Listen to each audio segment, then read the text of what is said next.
ಹೇಳ್ದಂಗೆ ಒಂದ್ ಕಡೆ ನಿಮ್ಮ ಆಶೀರ್ವಾದ ಬೇಕು ಅಂತಾರೆ, ಅಮ್ಮ. ಎಲ್ಲಾ ಕಡೆ ಕರ್ಸ್ಕೊಂತಾರೆ ನಿಮ್ಮ ಆಶೀರ್ವಾದ ಬೇಕು ಅಂತ. ಇನ್ನೊಂದ್ ಕಡೆ ನಿಮ್ಮೆಲ್ಲರನ್ನು ಮುಖ್ಯವಾಣಿ ಕರ್ಕೊಬರ್ಬೇಕು ಅಂದ್ರೆ ಅಲ್ಲೇ ತಿರಸ್ಕರಿಸ್ತಾರೆ ಅಲ್ವಾ, ಅಲ್ಲೇ ತಾತ್ಸರ್ಯ ಒಂದ್ ಭಾವನೆ ಇಟ್ಕೊಂತಾರೆ. ಅದ್ ಹೇಗೆ, ಅದೇನಕ್ಕೆ, ಅದ್ ಯಾವಾಗ ಬದಲಾಗುತ್ತೆ? ಮೊದಲು ನಾನು ನೀನು ಬದಲಾಗಬೇಕು. ನಾನು ನೀನು ಬದಲಾದರೆ ಹೊಟ್ಟೆಲಿ ಹುಟ್ಟಿರ್ತಕ್ಕಂಥ ಮಕ್ಕಳನ್ನು ಹೊರಗೆ ಹಾಕ್ಬಾರ್ದು. ಈ ಸಮಾಜ ಏನಿದೆಯಲ್ಲ ಇವತ್ತು, ನಿಶಾ ಒಂದು ಆಲೋಚನೆ ಏನು ನೋಡ್ತಾ ಇದೆಯಲ್ಲ, ನಾನು ಅನಿಸುತ್ತೆ ಇವತ್ತು ನಾವಿಬ್ಬರು ಮಾತಾಡೋದನ್ನು ಅವರೆಲ್ಲ ನೋಡಿ ಅದನ್ನು ಕಾರ್ಯರೂಪಕ್ಕೆ ತರ್ತಾರೆ ಅಂತ. ಮುಂದಾದ್ರೂ ಆ ಥರದ ಮಕ್ಕಳು ಅವರು ಹೊಟ್ಟೆಯಲ್ಲಿ ಹುಟ್ಟಿದರೆ ಆ ಮಕ್ಕಳಿಗೆ ವಿದ್ಯಾಭ್ಯಾಸ ಕೊಡಿಸ್ಲಿ. ಈಗ ಸರ್ಕಾರ 1% ಮೀಸಲಾತಿಯನ್ನು ಕೊಟ್ಟಿದೆ ಕರ್ನಾಟಕದಲ್ಲಿ. ಈಗ ಒಂದು 3-4 ಜನ ಟೀಚರ್ ಆಗಿದ್ದಾರೆ ನಮ್ಮ ಕರ್ನಾಟಕದಲ್ಲಿ, ಒಂದು 3-4 ಜನ ಪೊಲೀಸ್ ಆಳಾಗಿದ್ದಾರೆ, ಗುಲ್ಬರ್ಗದಲ್ಲಿ ಒಬ್ಬರು PDO ಆಗಿದ್ದಾರೆ, ಒಬ್ಬರು ಬಳ್ಳಾರಿ ಶ್ರೀಕೃಷ್ಣ ದೇವರಾಯ ವಿಶ್ವವಿದ್ಯಾಲಯದಲ್ಲಿ MA ಮಾಡಿ ಅದೇ ಯೂನಿವರ್ಸಿಟಿಗೆ ಸಂಬಂಧಪಟ್ಟಂಥ ಕಾಲೇಜಲ್ಲಿ ಗೆಸ್ಟ್ ಲೆಕ್ಚರಾಗಿ ಕೆಲಸ ಮಾಡ್ತಾಯಿದ್ದಾರೆ.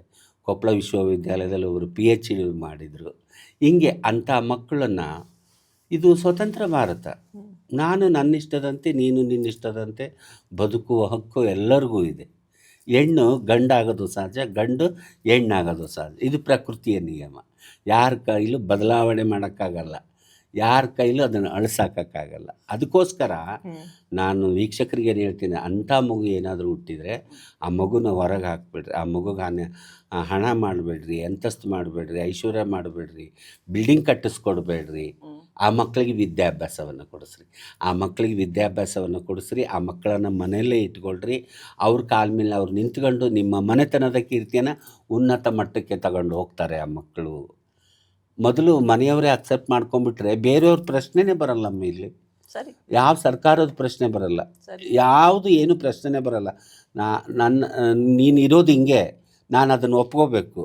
ನಾನು ಅದನ್ನು ಒಪ್ಕೊಂಡ್ಬಿಟ್ರೆ ಹೊರಗಿನ ವಿಚಾರ ಯಾವುದೂ ಬರೋಂಗಿಲ್ಲ. ಹೌದಲ್ಲಮ್ಮ? ತಂದೆ ತಾಯಿ ಕುಟುಂಬ ಅವ್ರ ಸಹಕಾರ ಬೇಕು, ಅವ್ರ ಸಹಕಾರ. ಈಗ ಸುಮ್ಮನೆ ಮಾತಾಡ್ತಾರೆ, ಸರ್ಕಾರ ಅವ್ರಿಗೊಂದೊಂದು ಏನು ಸವಲತ್ತು ಕೊಡ್ತಾ ಇಲ್ಲ, ಅವ್ರಿಗೇನು ಇದು ಮಾಡ್ತಾ ಇಲ್ಲ. ಯಾಕೆ? ಹೌದು, ನಾವು ಫಸ್ಟ್ ನಮ್ಮ ಮಕ್ಕಳನ್ನ ನಾವು ಮನೇಲಿ ಇಟ್ಕೊಂಡು ಜೋಪಾನ ಮಾಡೋಣ, ಅವ್ರಿಗೆ ವಿದ್ಯಾಭ್ಯಾಸ ಕೊಡಿಸೋಣ, ಅವ್ರ ಕಾಲ ಮೇಲೆ ಅವ್ರು ನಿಂತ್ಕೊತಾರೆ.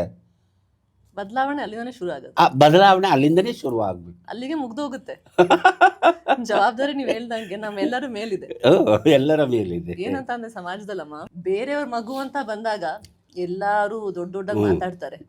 ಸ್ವಂತ ಮಗು ಅಂತ ಬಂದಾಗ ತುಂಬಾ ಪ್ರಶ್ನೆಗಳು, ಪ್ರಶ್ನೆಗಳು, ನನ್ಗೇನಕ್ಕೆ ಹೀಗಾಯ್ತು, ಎಲ್ಲ ವಿಚಿತ್ರವಾದ ಭಾವನೆಗಳು, ಪ್ರಶ್ನೆಗಳು ಎಲ್ಲ ಬರುತ್ತೆ. ನೀವು ಹೇಳ್ದಂಗೆ ಅದು ಬದಲಾಗಬೇಕು, ಬದಲಾಗಬೇಕು. ಅಲ್ಲಿಂದ ಎಲ್ಲ ಸರಿ ಹೋಗುತ್ತೆ, ಎಲ್ಲ ಸರಿ ಹೋಗುತ್ತೆ.